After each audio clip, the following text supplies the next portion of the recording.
Assalamualaikum warahmatullahi wabarakatuh. Saya Fitri Srestari, NPM 186710566 dari kelas 6C akan menjelaskan materi tentang distribusi frekuensi relatif. Pembahasan pertama, kita membahas tentang pengertian dari distribusi frekuensi relatif. Distribusi frekuensi relatif adalah distribusi frekuensi yang berisikan nilai-nilai hasil bagi antara frekuensi kelas dan jumlah pengamatan yang terkandung dalam kumpulan data yang berdistribusi tertentu. Pada distribusi frekuensi relatif dapat dirumuskan yaitu F relatif sama dengan F per sigma F dikali 100%. Keterangannya yaitu F berarti frekuensi kelas dan sigma F adalah jumlah seluruh frekuensi. Frekuensi relatif kadang-kadang dinyatakan dalam bentuk perbandingan, desimal, ataupun persen.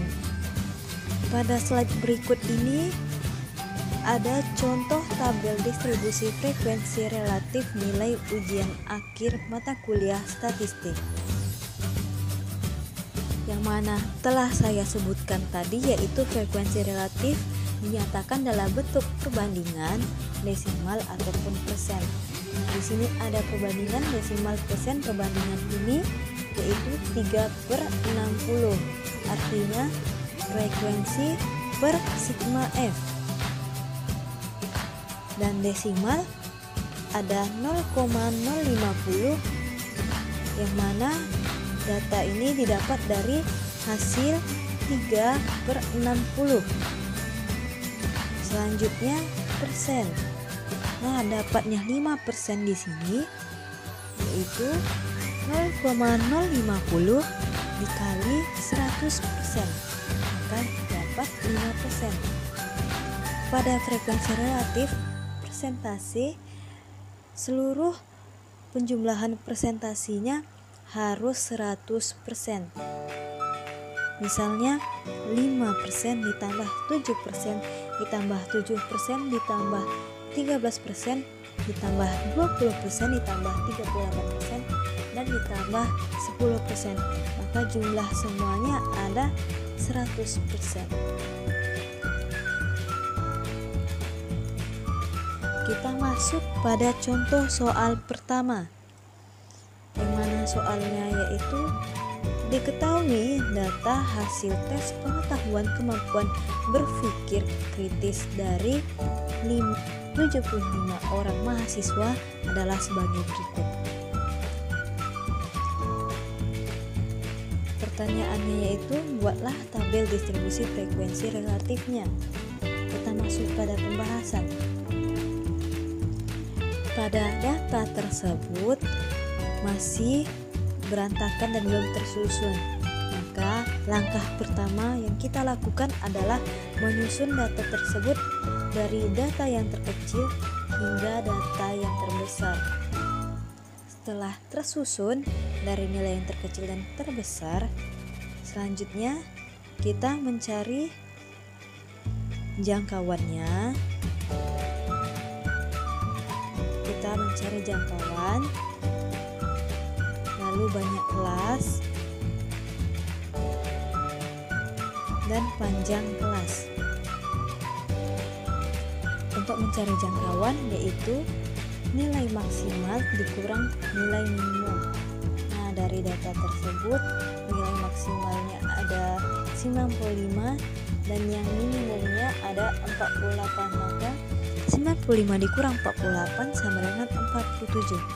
Dan untuk mencari banyak kelasnya yaitu K sama dengan 1 ditambah 3,3 log N, maka 1 ditambah 3,3 log 75. Lalu kita dapat 1 ditambah 6,2, dapat hasilnya 7,2, dan kita bulatkan menjadi 7. untuk mencari panjang kelas, yaitu jangkauan dibagi banyak kelas. Maka 47 dibagi 7 sama dengan 6,7. Kita bulatkan saja menjadi nilainya 7.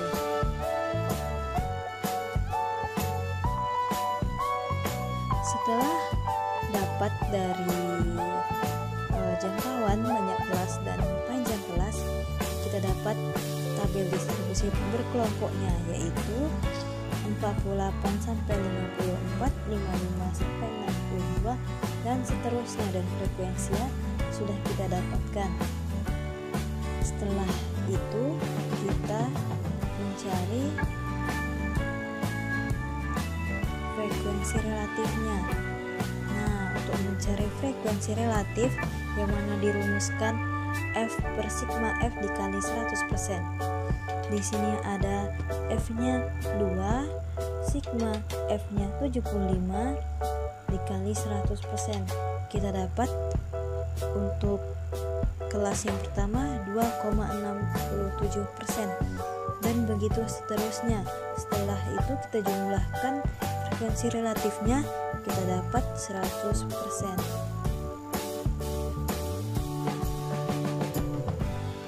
Contoh soal kedua. Berikut adalah data nilai hasil tes tulisan Microeconomic Competition dari 50 orang peserta. Dan perintahnya, buatlah tabel distribusi frekuensinya. Pembahasan. Sama seperti tadi, data tersebut belum tersusun rapi, maka kita harus mengurutkan data tersebut dari nilai yang terkecil hingga yang terbesar. Setelah diurutkan, maka langkah selanjutnya kita mencari range atau jangkauan, dan kita cari banyak kelas dan jangkauan kelasnya. Nah, sama seperti tadi juga, yaitu cara mencari range atau jangkauan, yaitu nilai yang terbesar dikurangi nilai yang terkecil. Maka 63 dikurang 16 dapat 47. Nah, untuk mencarikannya, 1 ditambah 3,3 log N. N-nya kita masukkan 50, dan kita dapat K-nya ada 7. Dan C-nya sama dengan R per K. Kita dapat 47,6,6439 sama dengan 7,07. Kita bulatkan saja menjadi 7.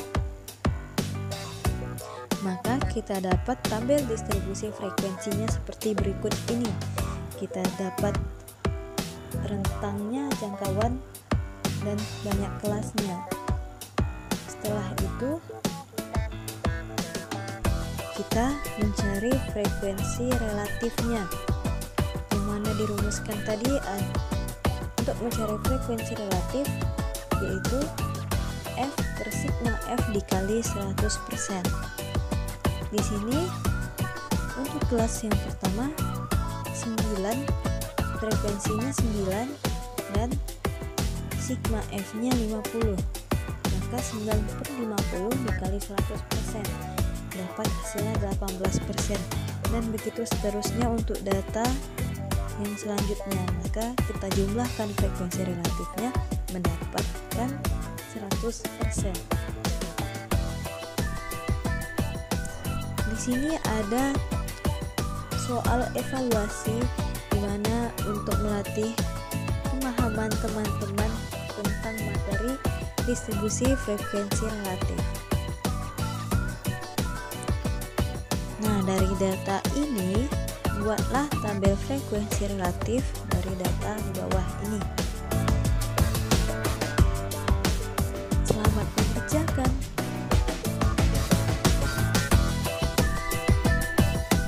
Baiklah, sekian dari presentasi saya. Mohon maaf apabila ada kesalahan dalam pengucapan ataupun dalam menjelaskan materi, karena kesempurnaan hanya milik Allah Subhanahu wa Ta'ala. Wassalamualaikum warahmatullahi wabarakatuh. Sampai jumpa.